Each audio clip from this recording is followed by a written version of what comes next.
distinctively different pipe tobaccos. Old Briar, Dill's Best, Model, and Tweed present Martin Kane, Private Eye, starring William Gargan.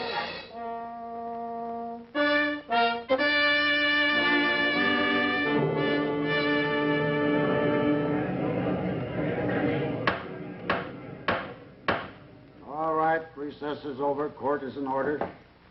Ladies and gentlemen of the jury will please settle down. Counsel for the defense may continue his examination of the witness, Thomas Randall. Now, Mr. Randall, we come to the crux of the examination. Harry Wright has been serving time in the penitentiary for a crime of which he insists he is innocent. Do you now admit that you perpetrated that crime? Yes, I do. I held up Salvatore's grocery 2 years ago. Did you have an accomplice? Yes, I did. Was Harry Wright that accomplice? No, he wasn't. I never saw that guy before in my life. Who was that accomplice? I refuse to answer. If Your Honor, please. Answer the question. Judge, I ain't gonna. What's the use getting other people in trouble? You realize you're subject to contempt for refusal to answer a question when so directed by the court? Judge, the troubles I got, what's contempt of court? Your Honor, in view of the circumstances, I'll withdraw the question. Proceed. That's all, Your Honor. Your witness, Mr. District Attorney. I was the prosecuting attorney when you were being tried for a gang murder 9 months ago. Is that correct, Mr. Randall? That's right. When did you come to the humane decision to help this poor innocent man, Miss Harry Wright? Last week. And where did you come to this decision, Mr. Randall? In a death house at Sing Sing, Ossining, New York. In other words, you have been sentenced to be executed in the electric chair 2 weeks from today. Is that right? That's right. And now, Mr. Randall, why did you come to this decision? What prompted you, a hoodlum and a convicted murderer, to suddenly come to the aid and assistance of one of your fellow men? Well, at first I didn't want to get mixed up in it. I didn't want to take that rap if I could avoid it. Then when I got caught up with on this other thing, and my appeal failed, and I was going to get the chair anyway, I figured I might as well clear the guy. That was your only reason? There was one other reason. And what was that, Mr. Randall? This! I promised I'd get him, and I got him. And what are you going to do about it, any of you? I'm going to fly anyway. I can't die twice, can I? I can't die twice. Where'd you get the gun, Randall? Who gave you the gun? He did. Defense counsel, Jeffrey O'Donnell. I promised I wouldn't talk. But why shouldn't I? Why shouldn't I?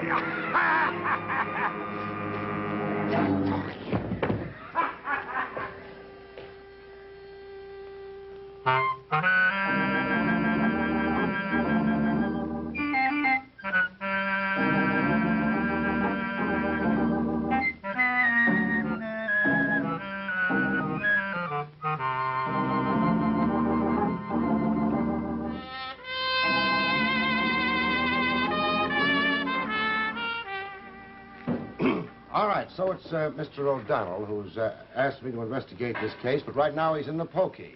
That's right. And you're John Blake. May I ask what your position is with Mr. O'Donnell? Well, I'm his investigator and man of all work. Say, are you a lawyer? No. When I got out of the Navy, I spent a couple of years in law school, and I've worked in various law offices, but I've never been admitted to the bar. I see. Well, you brought me up to date on what happened at this morning's trial. Now, what about this Harry Wright? What's the story on him? Well, 2 years ago, O'Donnell defended him. It was a murder charge growing out of a holdup. O'Donnell was convinced that Wright was not guilty. But the jury didn't believe O'Donnell. The circumstance was completely circumstantial, the evidence. Mm-hmm. In the light of what we learned from Tom Randall today, I say this is what happened. 2 years ago, In Salvatore's grocery store?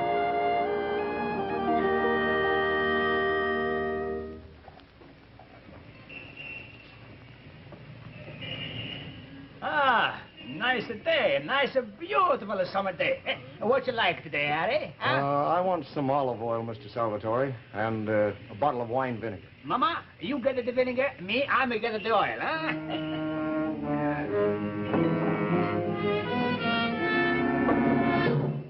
Okay, this is a stick-up. Don't turn around or I'll shoot. Keep your hands up. High. All right, tap that till.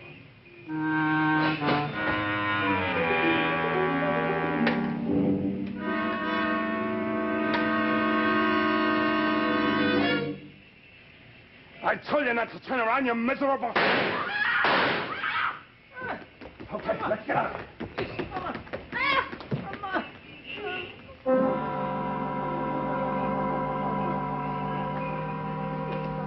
Hey, Dominic, I caught this fella hot putting it out of your place of business. Ran right into me. Hey, what's going on here? That was the gist of the evidence. The cross-flag tattoo on his arm, which Dominic Salvatore was able to identify, and the fact that he ran.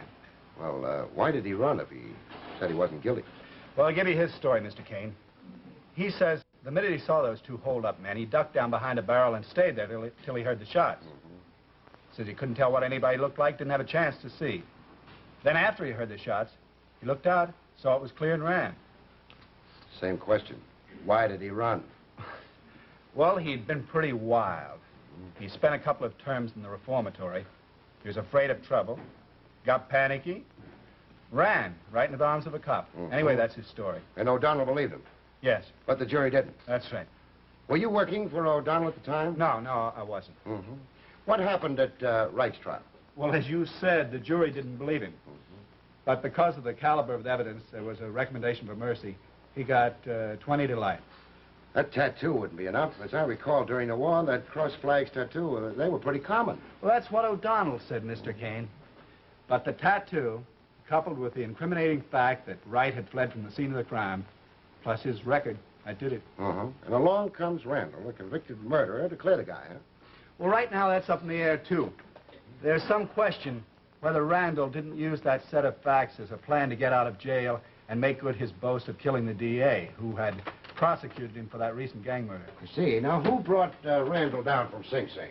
Well, the DA's man, Mr. Kennedy, and a New York City detective, Bob Murphy. Oh, Murphy. Know him very well. By the way, O'Donnell defended Randall, didn't he? Yes, he was appointed by the court. He did the best he could, but Randall was as guilty as they come. All right, Mr. Blake, will you tell Mr. O'Donnell that I'll be over to see him just as soon as possible? Sure will. Right. I admit the gun was mine, but that doesn't mean I... Well, why should I? What possible motive could I have?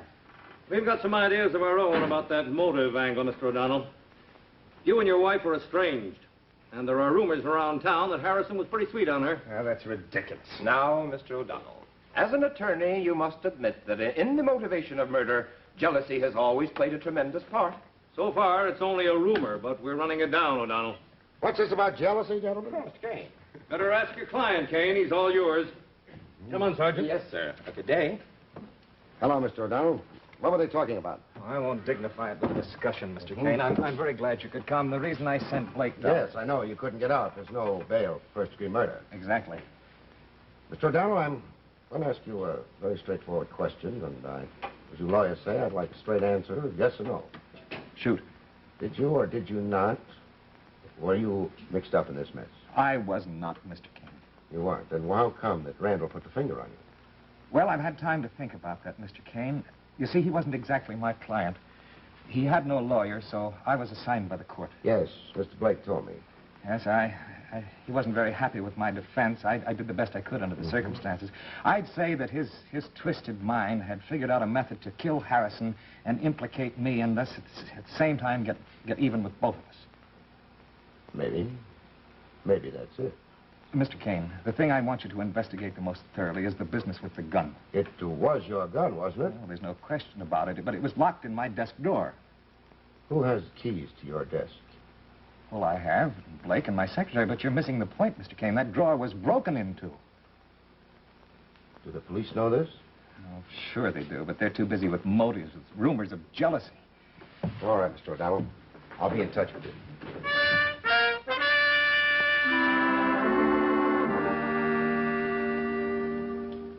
There's nowhere he could have stacked that gum.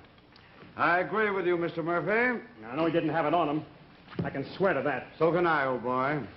That guy was handcuffed to me all the way down from Ossining. And I can testify to that, too. I was on the other side of him all the way. Yeah, but how'd he get the gun? Hiya, Marty. Hi, Bob. Good. Martin Kane, Mr. Kennedy, the DA's assistant. How do you do, Mr. Kenny? Well, how did he get the gun? I beg your pardon. Oh, I just came in on the tail end of the conversation. What is your theory as to how he got the gun? It was passed to him. No question about that. Yes, but by whom? Anybody could have passed it him. Kennedy here, or Blake, or Harry Wright, or Harry Wright's sister, or O'Donnell himself. Yeah, but O'Donnell says that gun was locked in his desk drawer and that somebody broke into it. Either one of you ever been in O'Donnell's office? Not me. I was there this morning, just prior to the trial. Oh, notice anything out of the way? Not a thing. You ever been there, Mr. Kane?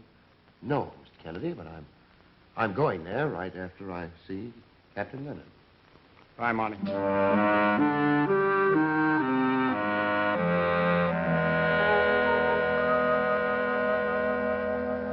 Wow. This one really is a humdinger, isn't it? A criminal threatens to get the DA who prosecuted him, and he really gets him. Yeah, he got him. But he had a lot of help, though. From whom? From O'Donnell, that's from whom. But why? Why should Jeffrey O'Donnell be mixed up in a conspiracy to get Harrison? Well, we know for a fact that Harrison was squiring O'Donnell's wife about the town. So what? O'Donnell and his wife were separated, weren't they? The convolutions of the human mind are devious, Happy. Jealousy is a potent factor in the perpetration of crime. Oh, all hail the Master Sleuth. Well, Hello, Kane.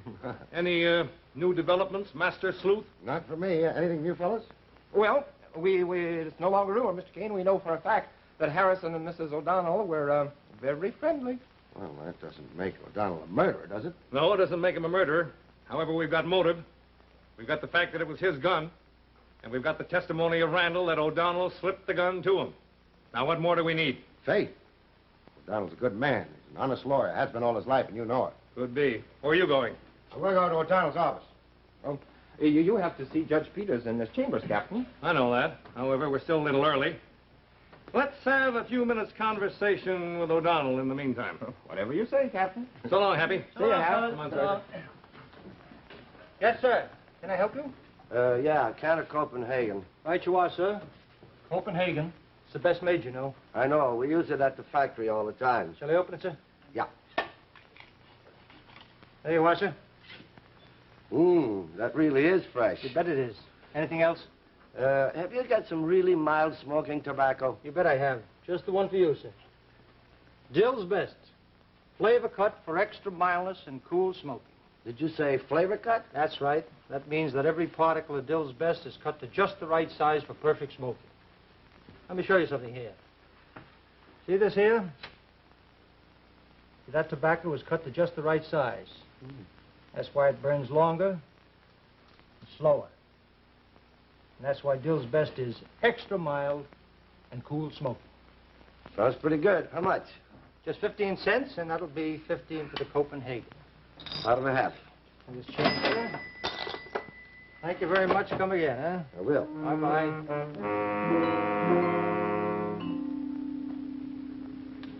That's it, Mr. Kane.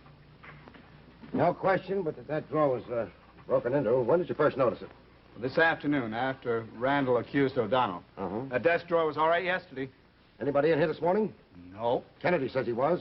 Oh, yes, but that's Kennedy, the DA's man. What was the purpose of his visit? Well, he got here before court opened.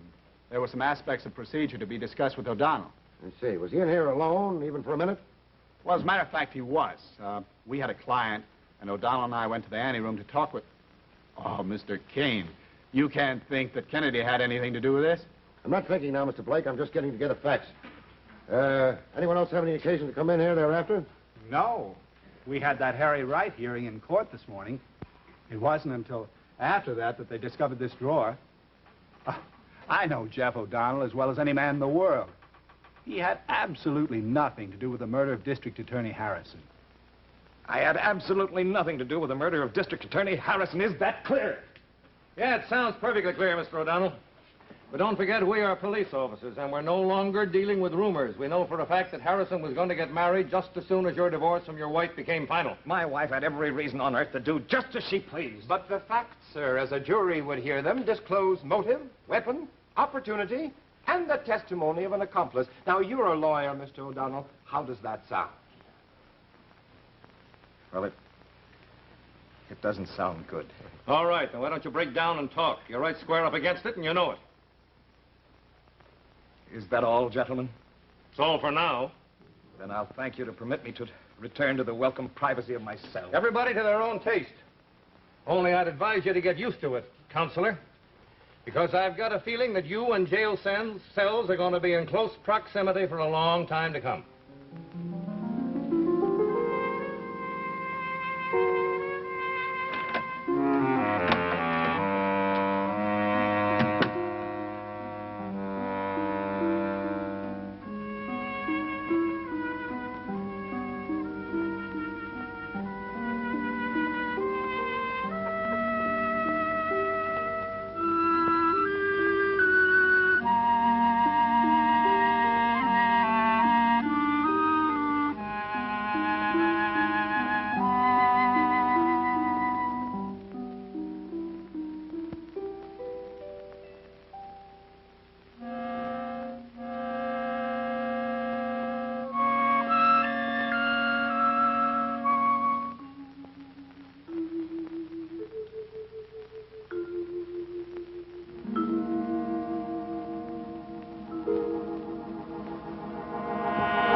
Hey, where's that boss of yours?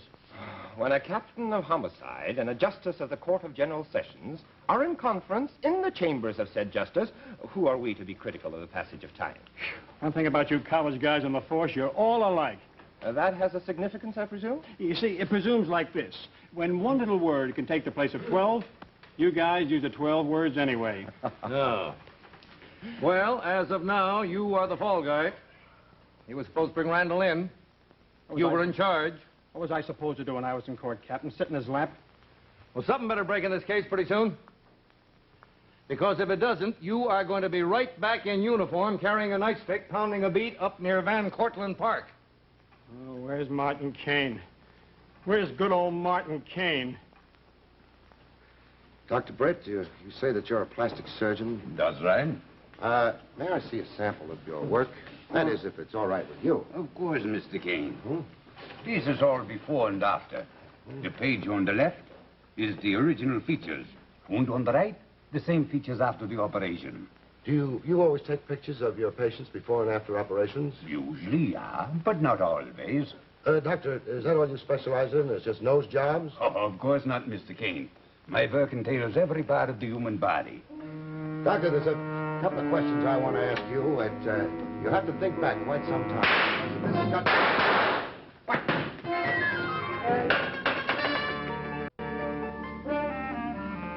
By the way, Doc, whoever it was, hey, you're hurt. Oh, I was lucky. It just grazed the flesh. Would you get me the antiseptic and bandages from the cabinet, please? I'm going to get you out of here, Doc. I'm going to put you in a hotel. If you stay here, you'll be in danger. We can talk there. And believe me, Doc, you've got a lot of talking to do.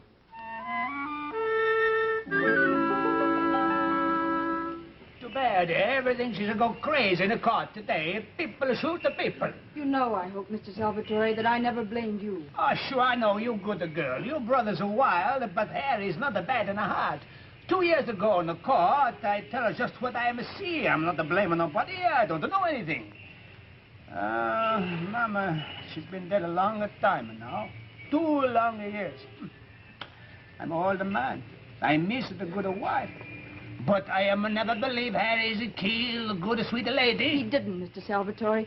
I don't care how long it takes to prove it, but my brother is not a murderer. I hope you're right. I really hope so. Oh, Miss Sally Ryan? Yes? I was told I'd find you here. I'm Martin Kane. Oh, yes, Mr. Kane. I called your office. If there's anything I can do. Well, yes, there is. Do you know a doctor by the name of Ralph Britt? No. Well, he's at the Hotel Barton, Suite 525. Will you go there now and follow his instructions implicitly? My brother. Do you think it will help my brother, Mr. Kane? I think it will. Now, hurry along, will you?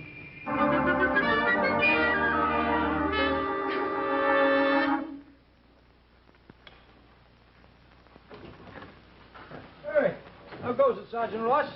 When the suspect is a famous criminal lawyer, how do you expect it to go? Let me have a pouch of Old Briar. Right you are, Sergeant. Old Briar, the master mixture of rare flavor and aroma. The rarest of them all, Happy. You bet it is. Thank you very much. Oh, not going so good, huh, Captain? No, this one's a headache, Happy. That fellow O'Donnell is a pretty shrewd article. Well, you sure he's your baby? You're never sure in a case like this. They're trying to make him believe that he's our baby, so he'll break down and talk. But just between ourselves, Happy, this case has got more holes in it than a sieve. Hello, hello, hello. Hey. Uh-oh. Anytime Martin Kane breezes in like that, all chipper, something is cooking. Is there something, Mr. Kane, cooking? Why, sure enough, partner. But look, I wonder if you, or we could get Judge Peters to open court today. That is, with all the parties concerned. Today? Yeah. Well, I suppose it might be possible. That is, if it got anything to do with yesterday's shooting. It has. I'll tell you about it on the way. Come on. Come along, sir. So long, Hap. Come on. Hi, Sammy. How is it? Hello, Hap. All right, thanks. Let me have a pouch of model. Right you are, Sammy. Model, the finest 10 cents worth of the tobacco you'll ever smoke. Did you say 10 cents? Yes, I said 10 cents. And still 10 cents, by the way, and plenty miles. Well, you don't have to tell me that. Thanks a lot, Thank you Hap. very much. Come again.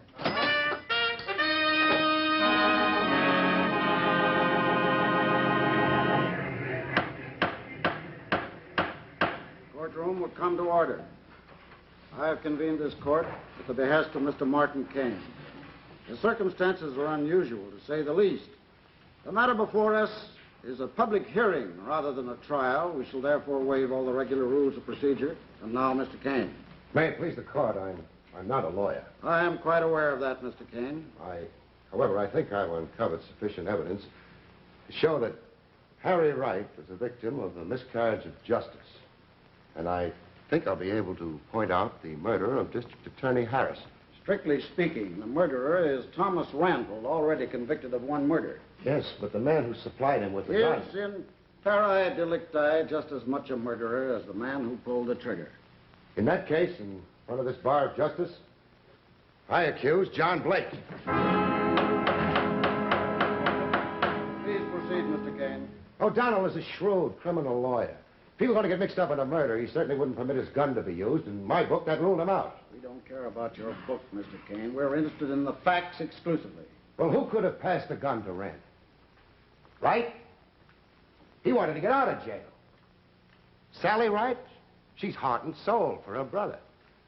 That left Kennedy of the district attorney's office and Blake of the defense. I concentrated on those two, investigated them both thoroughly. Please make your point, Mr. Kane. Your Honor, would you call Dr. Ralph Britt to the stand? Dr. Britt in the courtroom. Please take the stand, Doctor. In the circumstances, I won't swear you. All right, Mr. Kane. Dr. Britt, you're a plastic surgeon. That's right. Some time ago, you operated on a man by the name of John Brown. I did. What did you do to him? I removed a tattoo from his forearm. Do you recognize the man known as John Brown? I do. It is that man, the one referred to as John Blake. That's a lie. Doctor, do you take pictures of your operations? I do. Did you take a picture of this man's arm? I did. He never took a picture of my arm. Wrong again, Blake. He took it while you were under the anesthetic. Do you have that picture with you, Doctor? I do right here. Would you show it to the judge, please?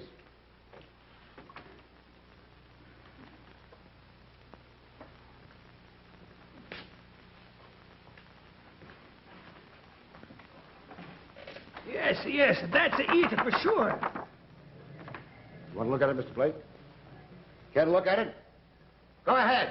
All right, let's get it over with. I'll tell you about it. Step down. Take the stand, Mr. Blake.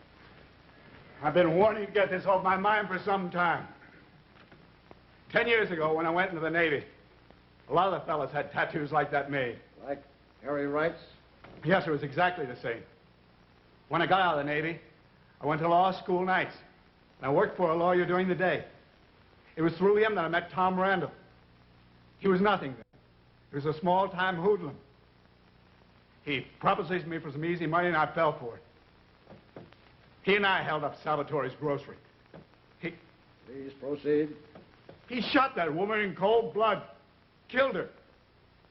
And the wrong man was arrested for being mixed up in it. And I was afraid to say anything. All right. Now continue with your story.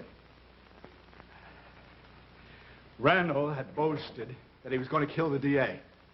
And last month, he finally figured out how. He called O'Donnell, and he told him that he could clear Harry Wright. And he asked him to send me up to discuss it. And you went up to Washington. That's right.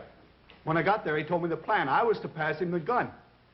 When I objected, he threatened to expose my part in the Salvatore holdup. Well, whose idea was it to use Mr. O'Donnell's gun? Well, yes, he said that way he could kill two birds with one stone. I see. And I take it that you broke open that desk drawer, despite the fact that you had a key, to divert suspicion from yourself. That's right. And I want to tell you something else, too. When I got home yesterday, I realized my room had been searched. Dr. Britt's card was missing. So I hurried to the doctor's office. I heard him talking to Kane, and I got panicky, and I took a shot at him. And I missed. I'm glad I missed.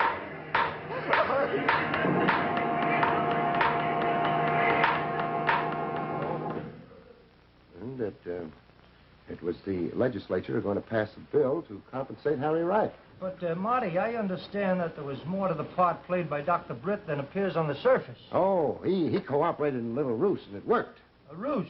Yeah, he sort of a convincer. This picture of the tattooed arm. I don't get it. Well, you see, Blake was telling the truth when he said the doctor didn't take a picture of his arm. Yeah, but the doctor said that he took the picture of Blake when he was under the ether. Oh, no, the doctor's a very ethical man. He wouldn't take a picture unless he asked his patient first. All right, so I'll bite. Whose picture is it? Well, this is the tattoo that's on Harry Wright's arm. This is Harry Wright's picture. You see? So, you better take this, darling. Yes, I will. You see, Mr. Kane sent me to see Dr. Britt. And then Dr. Britt sent me to his personal photographer. And we went to the jail together, and he took a picture of my brother's arm. Uh-huh. Well, there it is. Now, hang it up in your trophy room and hang it very carefully. Would you care to come and help me, Mr. Kane? Well, it'd be a pleasure. Have you got a nail and a couple of hammers? I'll try. Or a couple of hammers and a nail? Good night, folks. See you next week. And friends, if you can spare $1 to help the disabled American veterans who risk their lives for you, send your contribution to the DAV, Box 100, New York 8, New York. Thank you. Martin Kane, Private Eye, has been brought to you by the makers of those 4 distinctively different pipe tobaccos. Old Briar, the master mixture of rare flavor and aroma. Dill's best flavor cut for extra mildness and cool smoking. Models so high in quality, so low in price. And Tweed, the shaggy rough cut tobacco.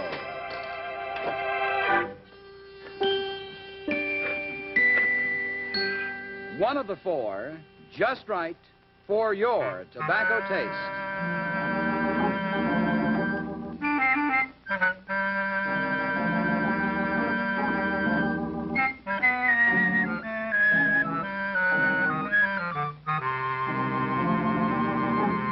William Gargan also appears weekly in the other exciting series of Martin Kane, Private Eye, on radio over another network.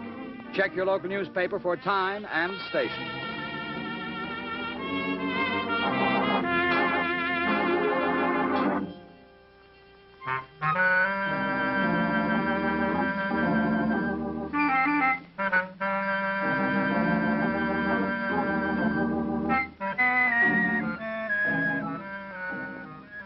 NBC Television.